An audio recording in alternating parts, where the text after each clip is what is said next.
Okay, guys. I'm Will, SaudiFan16.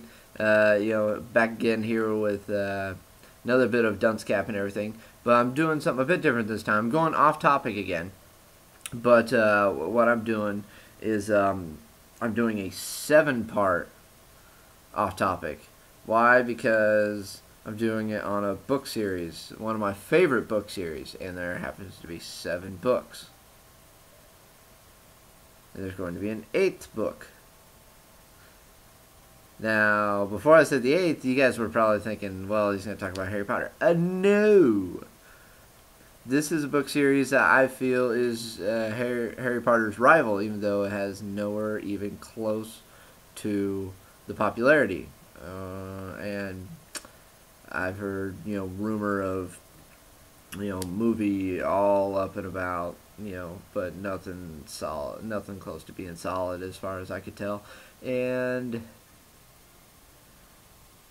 yeah, I mean, the only other thing that this book series has is like some graphic novels, which I really don't like the art that they do for it at all.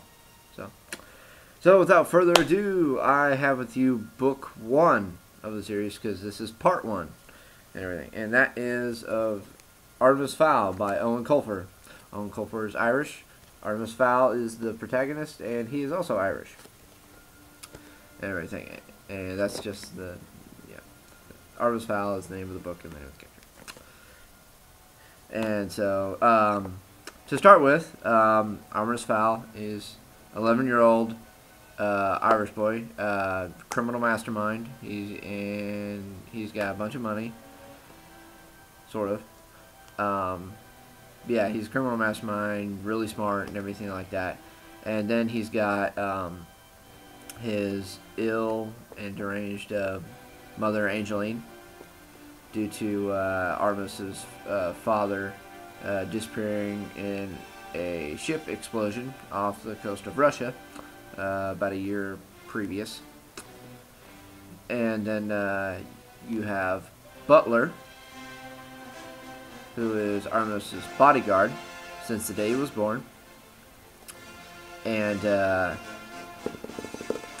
he is world renowned. I mean, he's got all sorts of skills and all sorts of martial arts. He can, he deals with tech and, and weapons, and he is just, full of wonderful hands-on, information and everything. And he has identities all over the world and everything. I would really like to, see a whole book actually just on Butler's past. I think it'd be really neat and everything like that, just to find out a bit more of his previous adventures and everything. Because he's like practically a 7-foot Eurasian. He's huge and impending with bald head and all sorts of stuff. Just it's crazy. Yeah, he's awesome. And then the other people that we have in this book are the fairy people, because humans are mud people, because we live on the earth, and a few thousand years ago we drove the fairy people down below the surface, and so now they live down there in much fewer numbers, like 10-15,000 in a city at most, and there's only a couple of cities like Atlantis and Haven and stuff like that. So, but there are different types of fairy people. Obviously, you have just fairy is a general term. You have goblins and dwarves and pixies and elves and centaurs and trolls, and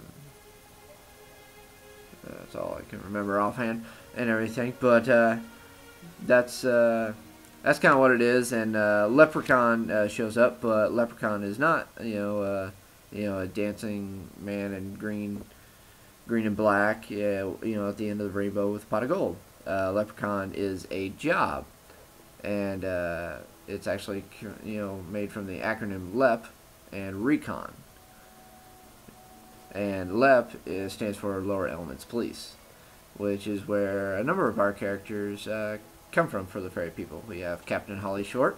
She's the first ever female captain, and she's been under a lot of scrutiny. So a lot is riding on her career and everything like that, to see if women can make it in the LEP soon.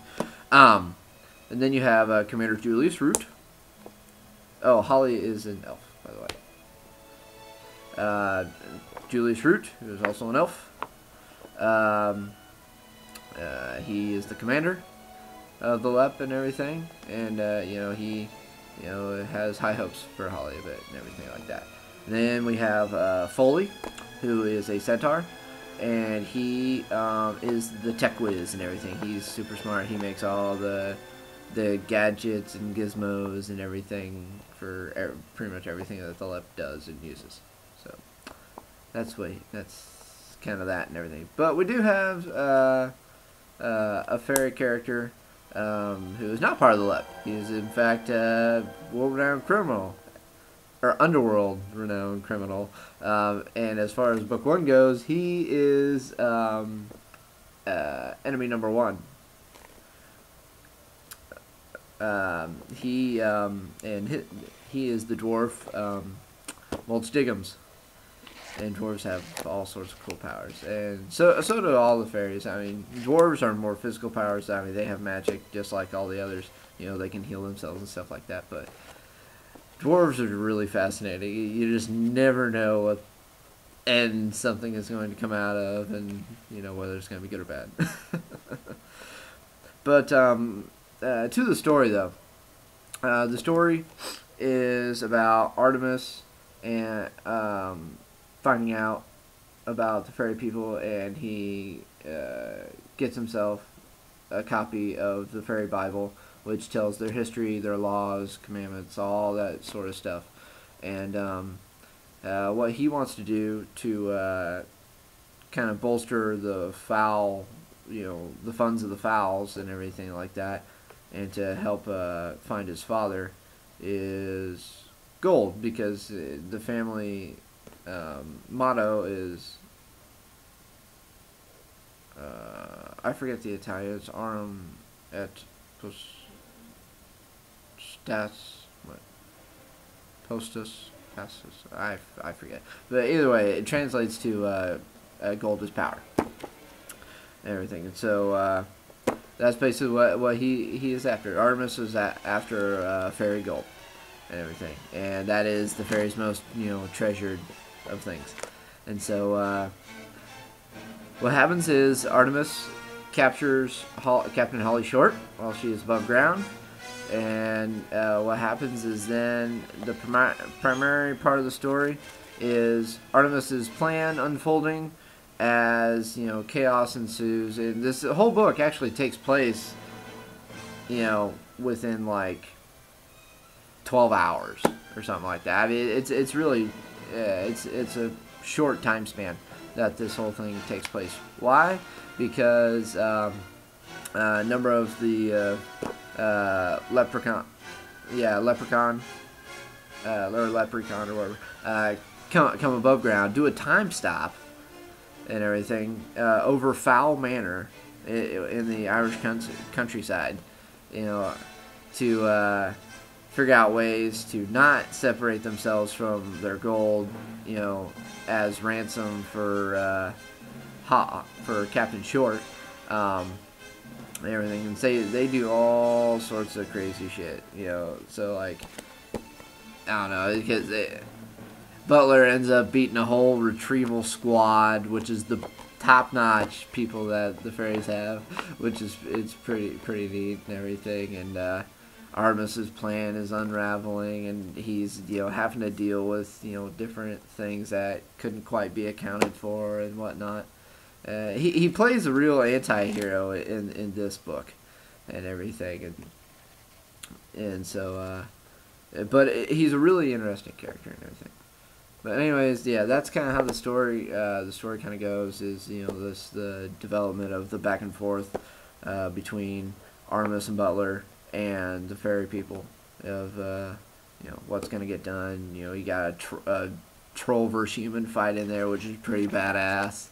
Don't get that one every day. And just a lot of interesting stuff. And so, like, overall, what I really like about Artemis Fowl is it's smart. It's got funny moments. and I felt like the quality is good. It's it's really like people can can really like not like connect with it, but understand it, even though it's a fantasy and everything, and really get into it. And so that's why I really feel it's Harry Potter's competitor and everything. And I really wish more attention would be brought to this, because you have, instead of a meek and kind of timid and having to be led around like Harry Potter, Artemis knows what he's gonna do. He's smart. He's Harry's not dumb, but he's he gets a lot of stuff fed to him. Artemis does shit on his own, and so it's really cool to have a character like that. You have a number of interesting characters, a lot of cool action, some nice bits of humor, little bits of language here and there, especially like the ever infuriating for me to understand Darvit. I've read a couple of things and everything. Apparently, another like it's a different term compared to its original form, which apparently comes from some island off the Irish coast, that it had something to do with the legend of some banshee, would come and take your soul or something like that. It was weird and everything. And then I've also, but like there's no precedent, because here in this book it says that, it would have to be censored if it was printed. So it leaves to mind that you could kind of put whatever, depending on the situation that you're reading it in, you could kind of put whatever four-letter word, you could think of in it. Or I've also read that the author, Eoin Colfer, said that it just means damn it.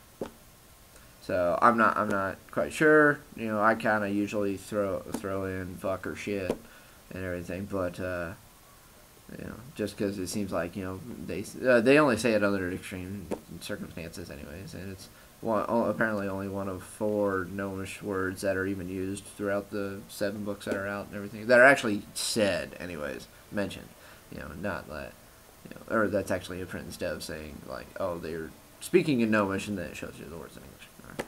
But anyways, that's kind of my thing. This ran a little longer than I wanted it to.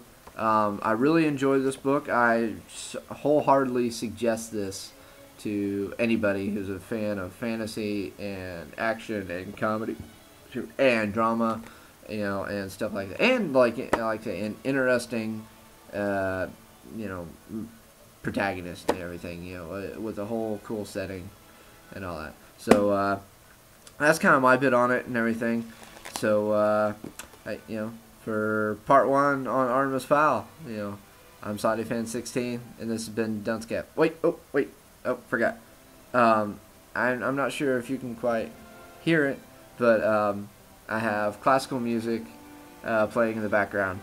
And the reason I do that is because Artemis Fowl is a big fan of classical music. It helps him get his thoughts together and everything like that. And so that's kind of why I did it, as kind of a theme to this. So, anyways, like I said, I'm SadiFan16. Will just signing off. So, till next time. Peace.